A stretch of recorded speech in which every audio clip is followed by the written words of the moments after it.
بسم اللہ الرحمن الرحیم۔ السلام علیکم ورحمۃ اللہ وبرکاتہ۔ معزز طلباء کرام، امید ہے آپ بخیر و عافیت ہوں گے۔ آج ہم کتاب ہدایہ جلد رابع میں کتاب الشفا کے سبق نمبر 26 کو پڑھیں گے۔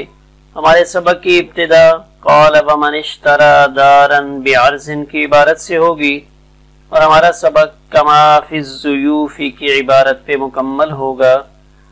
آئیے پہلے اپنے آج کے سبق کی عبارت کو پڑھتے ہیں۔ بسم اللہ الرحمن الرحیم۔ قال ومن اشترى دارا بعرض اخذها الشفیع بقیمته لأنه من ذوات القیم وإن اشتراها بمکیل او موزون اخذها بمثله لأنهما من ذوات الامثال وهذا لأن الشرع أثبت للشفيع ولاية التملك على المشتري بمثل ما تملكه فيراعى بالقدر الممكن كما في الإتلاف والعددي المتقارب من ذوات الأمثال وإن باع عقارا بعقار أخذ الشفيع كل واحد منهما وإن باع عقارا بعقار أخذ الشفيع كل واحد منهما بقيمة الآخر لأنه بدله وهو من ذوات القيم فيأخذه بقيمته. قال وإذا باع بثمن مؤجل فللشفيع الخيار إن شاء أخذها بثمن حال وإن شاء صبر حتى ينقضي الأجل ثم يأخذها وليس له أن يأخذها في الحال بثمن مؤجل. وقال زفر رحمه الله له ذلك وهو قول الشافعي رحمه الله في القديم لأن كونه مؤجلا وصف في الثمن كالزيافة والأخذ بالشفعة به فيأخذه بأصله ووصفه کما فی الضیوف۔ آئیے پہلے اپنے آج کے سبق کی عبارت کا ترجمہ کرتے ہیں۔ قال امام قدوری رحمہ اللہ نے فرمایا ومن اشترى دارا بعرض، کہ جس شخص نے سامان کے عوض کوئی گھر خریدا تو شفیع اسے سامان کی قیمت کے عوض لے گا۔ شفیع اس گھر کو اس سامان کی قیمت کے عوض میں لے گا۔ لأنه من ذوات القیم، اس لیے کہ سامان ذوات القیم میں سے ہے۔ وإن اشتراها بمکیل او موزون، اور اگر کسی نے اس گھر کو کیلی یا موزونی چیز کے عوض میں لیا تو شفیع بھی اسی کی مثل کے ساتھ اس کو لے گا۔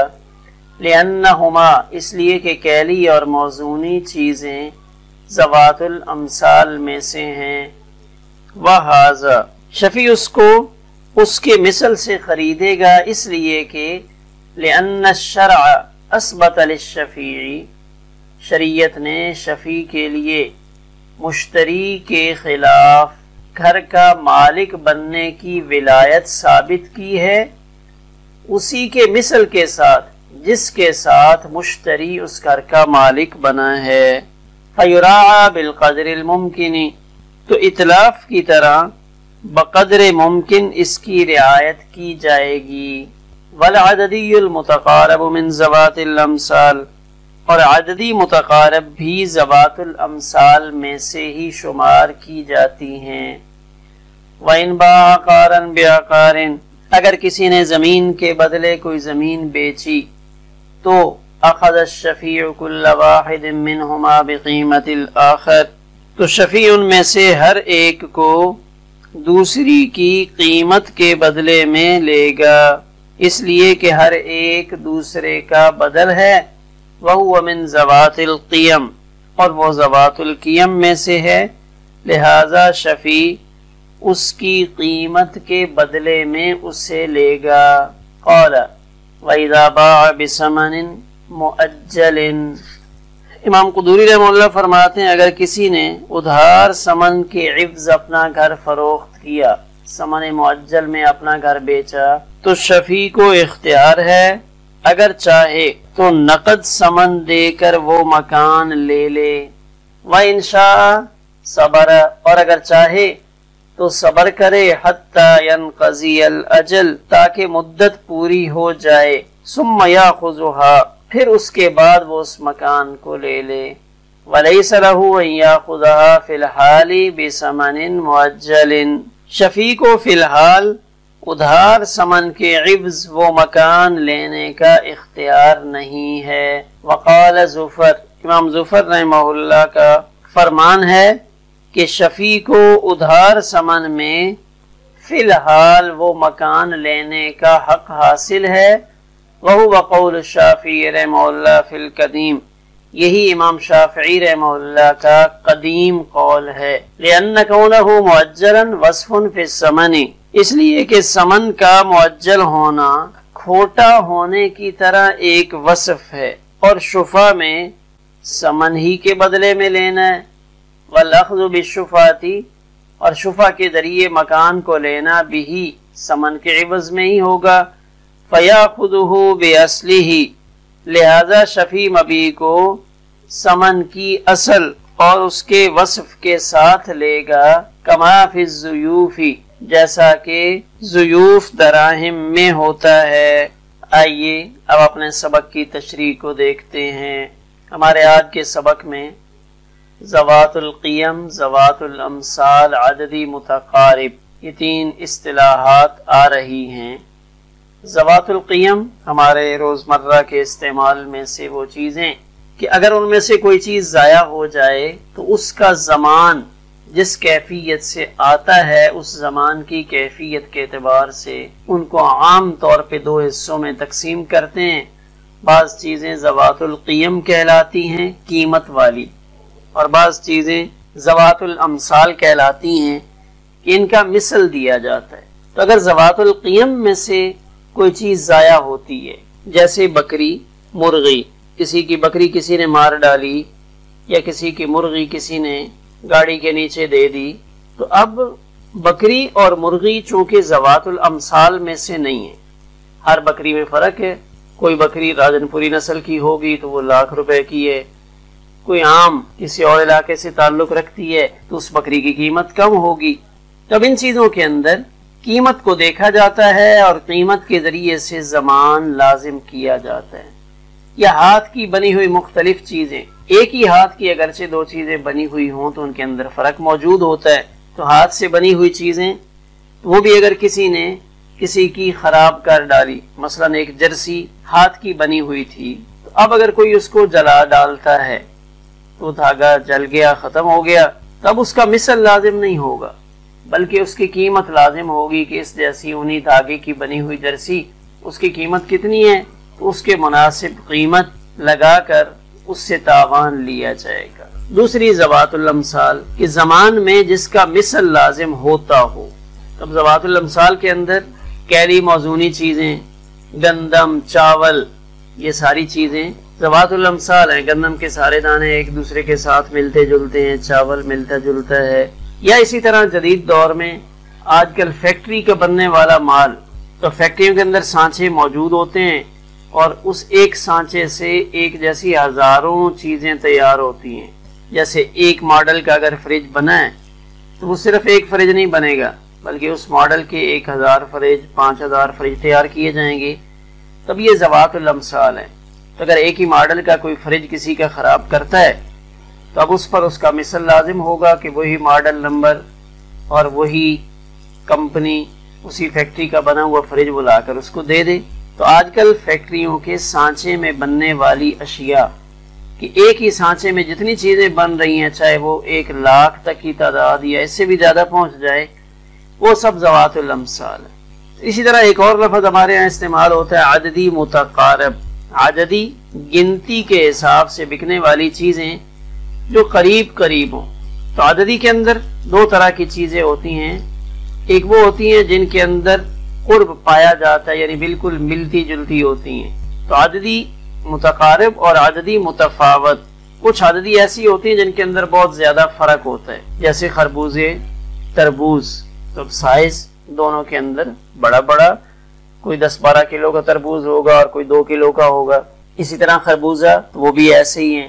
جو چیزیں گنتی کے حساب سے بکتی ہیں تو عددی کی آگے 2 قسمیں بن گئی، عددی متقارب اور عددی متفاوت.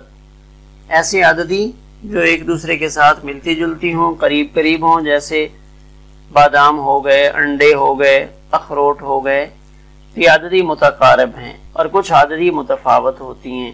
اسی طرح کیلی اشیاء، موزونی اشیاء، تو برتن میں ماپ کر معاملہ کی جانے والی چیزیں، ایسی چیزیں جن کے لیے برتن استعمال ہوتے تھے، یعنی ابتدائے اسلام میں شروع میں ان کو کیل کے ذریعے سے لیا جاتا تھا، کیل کے ذریعے سے دیا جاتا تھا، جیسے گندم، آٹا. تب یہ پہلے کیلی اشیاء کہلاتی تھی. جو شروع میں کیلی ہیں قیامت تک وہ کیلی ہی رہیں گی، اگرچہ زمانے کا چلن ان کے اندر بدل گیا ہو.